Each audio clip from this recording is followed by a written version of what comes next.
Chapter 10. Years passed. The seasons came and went. The short animals' lives fled by. A time came when there was no one who remembered the old days before the rebellion, except Clover, Benjamin, Moses the raven, and a number of the pigs. Muriel was dead. Bluebell, Jessie, and Pincher were dead. Jones, too, was dead. He had died in an inebriate's home in another part of the country. Snowball was forgotten. Boxer was forgotten, except by the few who had known him. Clover was an old stout mare now, stiff in the joints and with a tendency to rheumy eyes. She was 2 years past the retiring age, but in fact no animal had ever actually retired. The talk of setting aside a corner of the pasture for superannuated animals had long since been dropped. Napoleon was now a mature boar of 24 stone. Squealer was so fat that he could with difficulty see out of his eyes. Only old Benjamin was much the same as ever, except for being a little grayer about the muzzle, and since Boxer's death, more morose and taciturn than ever. There were many more creatures on the farm now, though the increase was not so great as had been expected in earlier years. Many animals had been born to whom the rebellion was only a dim tradition, passed on by word of mouth, and others had been bought who had never heard mention of such a thing before their arrival. The farm possessed 3 horses now besides Clover. They were fine upstanding beasts, willing workers and good comrades, but very stupid. None of them proved able to learn the alphabet beyond the letter B. They accepted everything that they were told about the rebellion and the principles of animalism, especially from Clover, for whom they had an almost filial respect, but it was doubtful whether they understood very much of it. The farm was more prosperous now and better organized. It had even been enlarged by 2 fields, which had been bought from Mr. Pilkington. The windmill had been successfully completed at last, and the farm possessed a threshing machine and a hay elevator of its own, and various new buildings had been added to it. Wimber had bought himself a dog cart. The windmill, however, had not, after all, been used for generating electrical power. It was used for milling corn and brought in a handsome money profit. The animals were hard at work building yet another windmill. When that one was finished, so it was said, the dynamos would be installed. But the luxuries of which Snowball had once taught the animals to dream, the stalls with electric light and hot and cold water, and the 3-day week were no longer talked about. Napoleon had denounced such ideas as contrary to the spirit of animalism. The truest happiness, he said, lay in working hard and living frugally. Somehow it seemed as though the farm had grown richer without making the animals themselves any richer, except, of course, for the pigs and the dogs. Perhaps this was partly because there were so many pigs and so many dogs. It was not that these creatures did not work after their fashion. There was, as Squealer was never tired of explaining, endless work in the supervision and organization of the farm. Much of this work was of a kind that the other animals were too ignorant to understand. For example, Squealer told them that the pigs had to expend enormous labors every day upon mysterious things called files, reports, minutes, and memoranda. These were large sheets of paper which had to be closely covered with writing, and as soon as they were covered, they were burnt in the furnace. This was of the highest importance for the welfare of the farm, Squealer said. But still, neither pigs nor dogs produced any food by their own labor, and there were very many of them, and their appetites were always good. As for the others, their life, so far as they knew, was as it had always been. They were generally hungry, they slept on straw, they drank from the pool, they labored in the fields.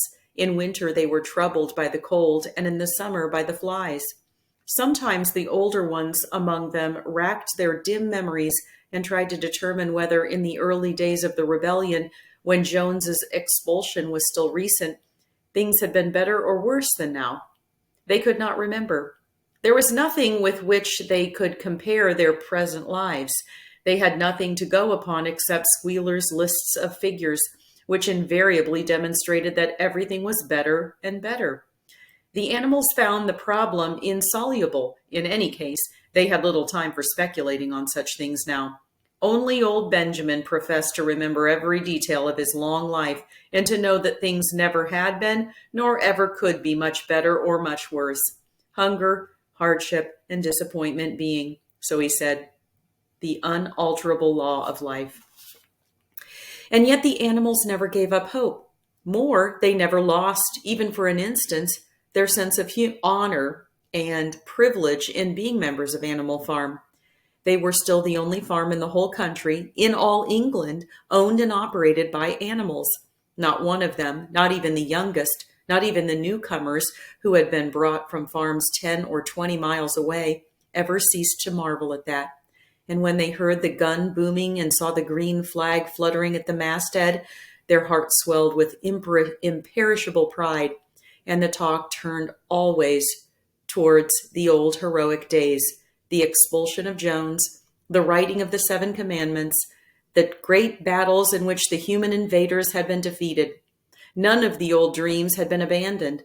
The Republic of the Animals, which Major had foretold, when the green fields of England should be untrodden by human feet, was still believed in.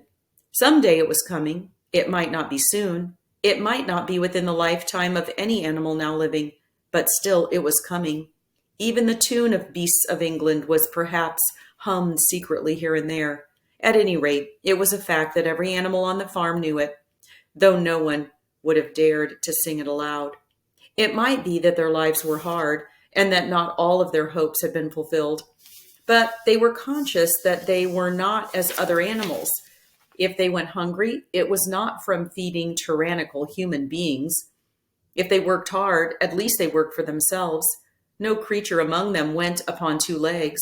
No creature called any other creature master. All animals were equal. One day in early summer, Squealer ordered the sheep to follow him and led them out to a piece of waste ground at the other end of the farm, which had become overgrown with birch saplings. The sheep spent the whole day there browsing at the leaves under Squealer's supervision. In the evening, he returned to the farmhouse himself, but as it was warm weather, told the sheep to stay where they were. It ended by their remaining there for a whole week, during which time the other animals saw nothing of them. Squealer was with them for the greater part of their day. He was, he said, teaching them to sing a new song, for which privacy was needed. It was just after the sheep had returned, on a pleasant evening when the animals had finished work and were making their way back to the farm buildings, that the terrified neighing of a horse sounded from the yard. Startled, the animals stopped in their tracks. It was Clover's voice. She neighed again, and all the animals broke into a gallop and rushed into the yard. Then they saw what Clover had seen.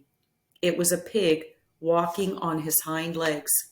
Yes, it was Squealer, a little awkwardly, as though not quite used to supporting his considerable bulk in that position, but with perfect balance, he was strolling across the yard. And a moment later, out from the door of the farmhouse came a long file of pigs, all walking on their hind legs. Some did it better than others. 1 or 2 were even a trifle unsteady and looked as though they would have liked the support of a stick, but every one of them made their way, his way, right round the yard successfully. And finally, there was a tremendous baying of dogs and a shrill crowing from the black cockerel, and out came Napoleon himself, majestically upright, casting haughty glances from side to side, and with his dogs gamboling around him. He carried a whip in his trotter. There was a deadly silence.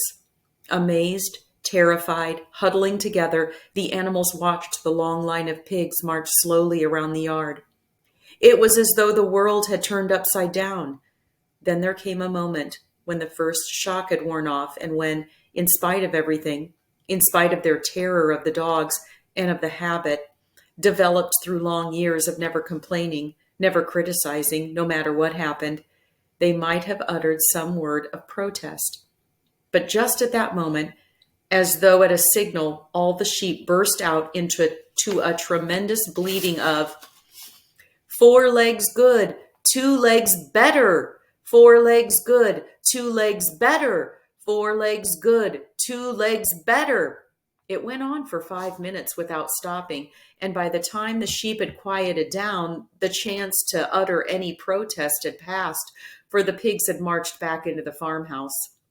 Benjamin felt a nose nuzzling at his shoulder. He looked around. It was Clover. Her old eyes looked dimmer than ever. Without saying anything, she tugged gently at his mane and led him round to the end of the big barn where the 7 commandments were written. For a minute or two, they stood gazing at the tarred wall with its white lettering. "My sight is failing," she said finally. "Even when I was young, I could not have read what was written there, but it appears to me that that wall looks different. Are the 7 commandments the same as they used to be, Benjamin?" For once, Benjamin consented to break his rule, and he read out to her what was written on the wall.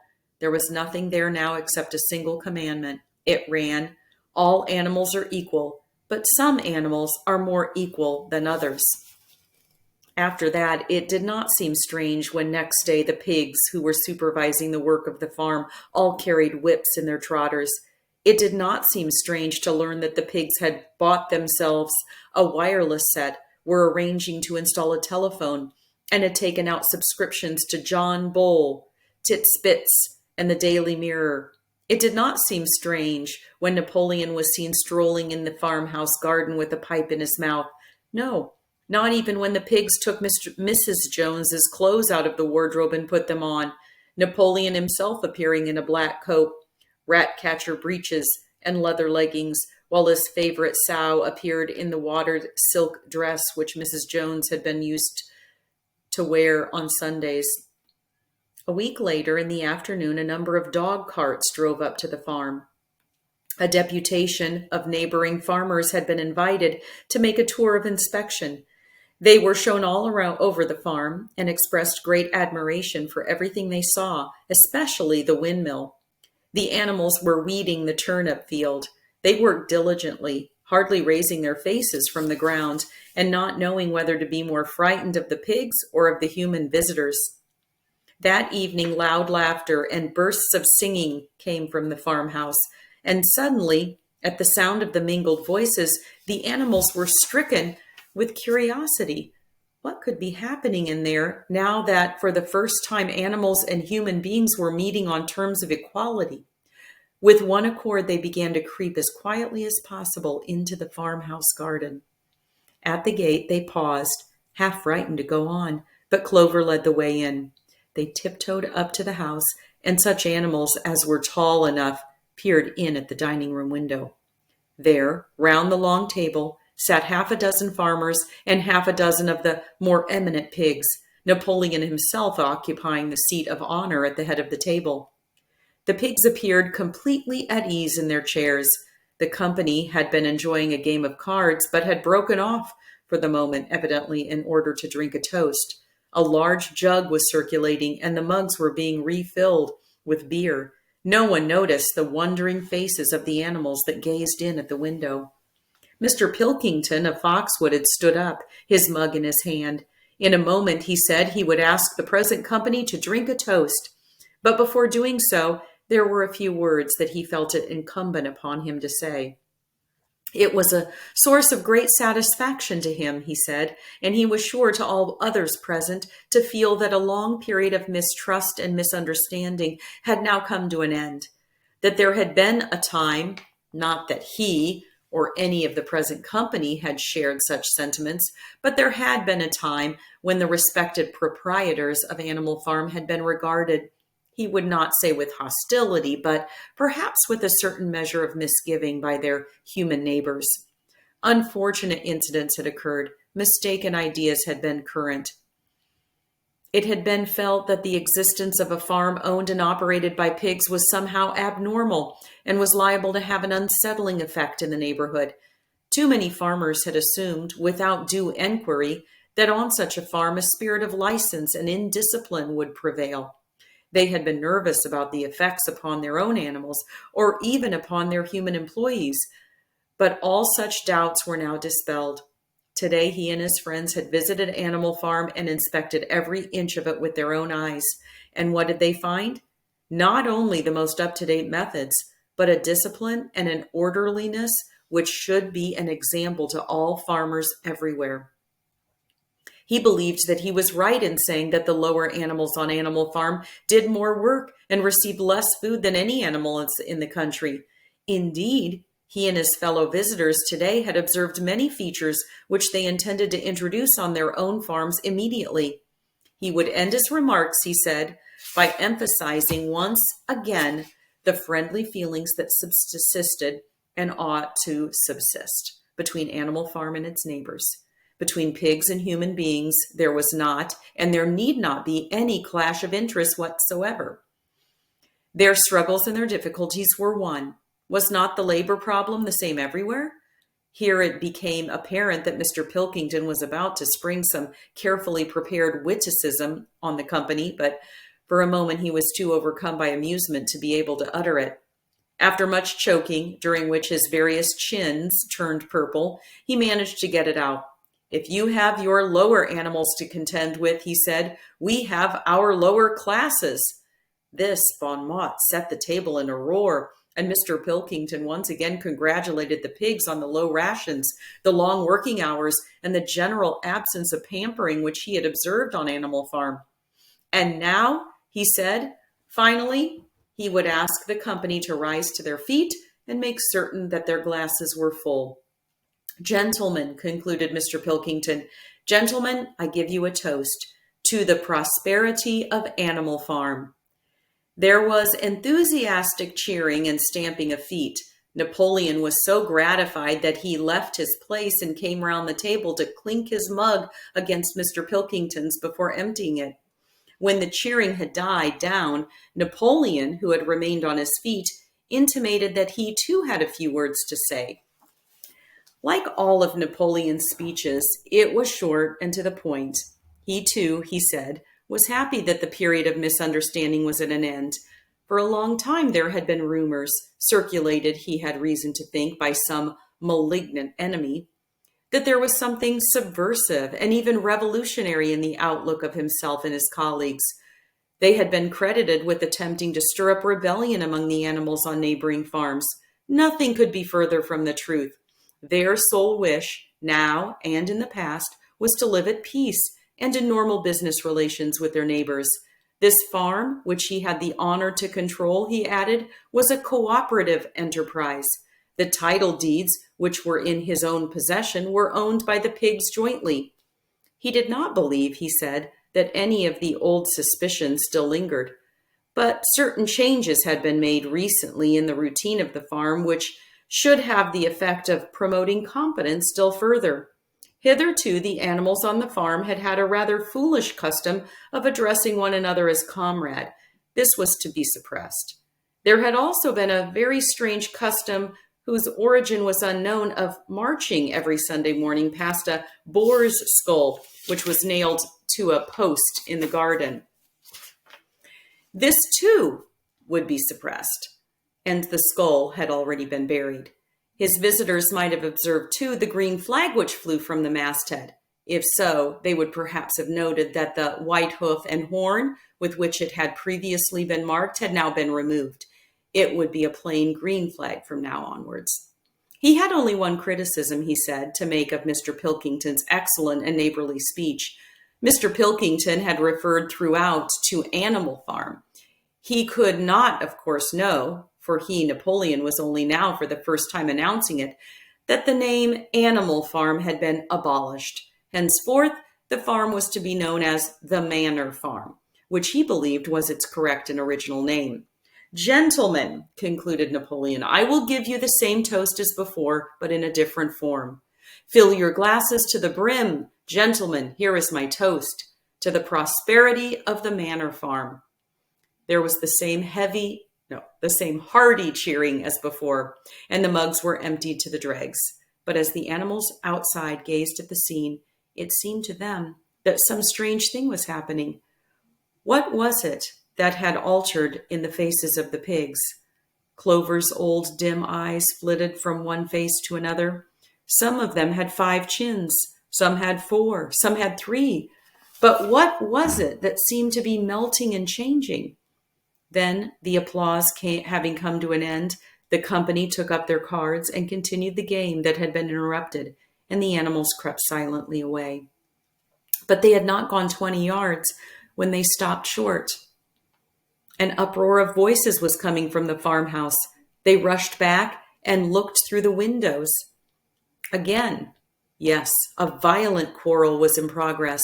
There were shoutings, bangings on the table, sharp, suspicious glances, furious denials. The source of the trouble appeared to be that Napoleon and Mr. Pilkington had each played an ace of spades simultaneously. 12 voices were shouting in anger, and they were all alike. No question now what had happened to the faces of the pigs. The creatures outside looked from pig to man, and from man to pig, and from pig to man again. But already it was impossible to say which was which.